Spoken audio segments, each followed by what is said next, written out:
الحلوه تكلفتها 400 جنيه. تمام. لو انا دخلت على اقل من كده في علامات استفهام.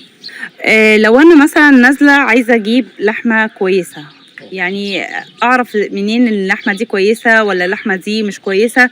وغير كده وكده كمان بيبقى فيه لحوم مستورده وكاتبين عليها اللي هي بلدي. فازاي انا يعني كمشتري اروح مثلا لمكان وافرق ما بين اللحمتين؟ مستر خشي، النهارده تكلفه الكيلو لحمه 400 جنيه. تكلفه اللحمه اللحمه الحلوه، اللحمه الحلوه تكلفتها 400 جنيه. تمام. لو انا دخلت على اقل من كده في علامات استفهام، لازم يبقى في علامات استفهام. طب إيه انت حددت على اي اساس 400 جنيه؟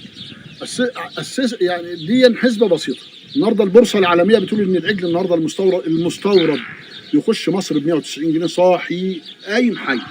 عشان ينباع اقل من 400 جنيه يبقى في حاجه غلط. فالنهارده عشان يبقى اي واحد فينا الامور واضحه قدامي زي ما انا قلت لك كده، ان الذهب 5 عيارات: 14 18 21 22 24. اللحمه عندنا 5 عيارات نفس. العجل اللبنه له سعر، الكسر جوز له سعر، كسر 4 له سعر، كسر 6 له سعر، القافل له سعر. كل واحد بيروح على اللي يناسبه، في اللي بيروح على عيار 14 وفي اللي بيروح على عيار 24. اللي بيخاف على نفسه واللي بيخاف على عميله وعلى اسمه بيخش على 24 اللي هو اعلى حاجه وافضل حاجه. ليه؟ اصل هو بيخاف على زبونه، بيغير على زبونه. فاي راجل بيغير على زبونه بيخاف على زبونه، ان حط في دماغه انه بيضحك على العميل فهو بيضحك على نفسه على طول. مهنتنا كده. يعني المهنه بتاعتنا ممكن انت تجربي. اهم حاجه فيها السمعه والامانه. طبعا انت ممكن تجربي من غيري مره بس هترجعي تاني تقول انا خلاص انا بصمت ب10.